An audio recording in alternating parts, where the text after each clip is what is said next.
Bonjour, chers citoyens du monde, ici Pablo de los Ríos, architecte, artiste visuel chilien. On est ici avec Laurent Doucet, président de l'Avance Impossible, pour faire un petit cadeau symbolique pour faire l'entrelace, le lien entre le Chili et la France. Le magasin de centenaire du surréalisme avec Elisa Bidhoff comme représentante. Et bon, ici, je te rends le cadeau. Merci beaucoup. Et on peut faire l'extension et le prolongement de ce qui faisait complètement breton à partir des citoyens du monde et de ce qui c'était la route sans frontières à Saint-Cyr-la-Popie pour prolonger le lien international entre France et la Chili. Merci beaucoup donc à Pablo et à Carlos de los Ríos qui sont venus depuis le Chili spécialement. Et Carlos, c'est pas la première fois, c'est un soutien extrêmement fort du projet, très créatif. Il est surréaliste, psychiatre, il a écrit des livres sur le surréalisme donc et l'inconscient, mais aussi il est artiste, il a une œuvre de fresquiste, comme Pablo aussi, qui est peintre et architecte. Donc on est très heureux de cette nouvelle rencontre, de ce magnifique cadeau du catalogue de l'exposition pour les 100 ans du premier manifeste à Vina del Mar, sur Elisa, parce que voilà, Elisa, la dernière compagne d'André Breton, est native de Vina del Mar au Chili, à côté de Valparaiso. Et ils ont voulu mettre le focus sur Elisa, qu'elle ne soit pas invisibilisée, comme on dit aujourd'hui. Et donc ces projets, ils trouvent des rebonds, ils sont venus en France.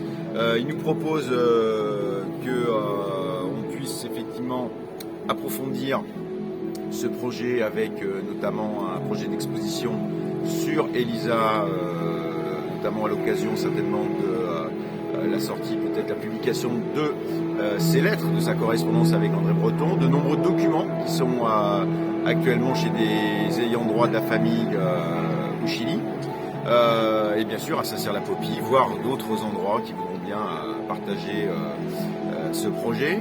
Ce projet, il va être forcément en lien avec les citoyens du monde. Il ne faut pas oublier que c'est à l'appel, à la sollicitation du mouvement des citoyens du monde qu'André Breton est venu dans le Lot, a découvert Saint-Cyr-la-Popie, qu'il a voulu s'y installer, il a cessé de se désirer ailleurs, comme il avait dit.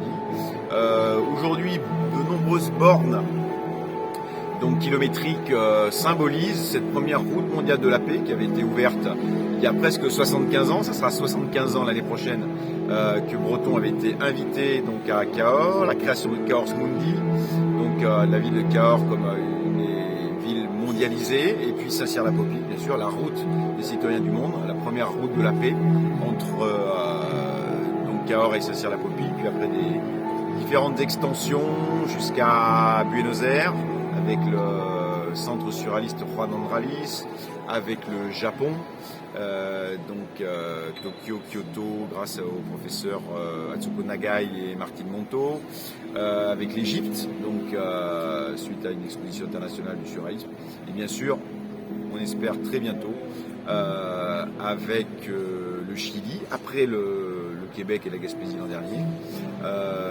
Pablo, qui est architecte, nous a présenter le projet de faire des bornes spécifiques, donc à la fois à Vina del Mar, donc la ville native d'Elisa Breton, Elisa Bidhoff Claro de son premier nom, et pourquoi pas même carrément une extension sur l'île de Pâques. Ce serait absolument extraordinaire, puisque c'est une île qui compte beaucoup dans l'imaginaire des surréalistes, qui ont beaucoup écrit dessus et sur ces fameux mois et les fameuses statues de l'île de Pâques. Il faut savoir que par ailleurs, c'est une île qui souffre actuellement, qui a souffert de la surtourification et de nombreux problèmes. Donc on veut aussi que cette adhésion au mouvement des citoyens du monde, on va en parler d'ailleurs aux différents mouvements qui aujourd'hui sont affiliés, il puisse y avoir peut-être d'ailleurs un bureau d'adhésion citoyen du monde l'année prochaine au Chili. Merci beaucoup. Bon, afortunadamente, on va attendre la prochaine année à Laurent Doucet au Chili. Vous êtes bienvenue à le recevoir. Bienvenue au Chili, cher ami Laurent Doucet. Hasta À la pronto. bientôt. Amigos À la surrealistas, prochaine.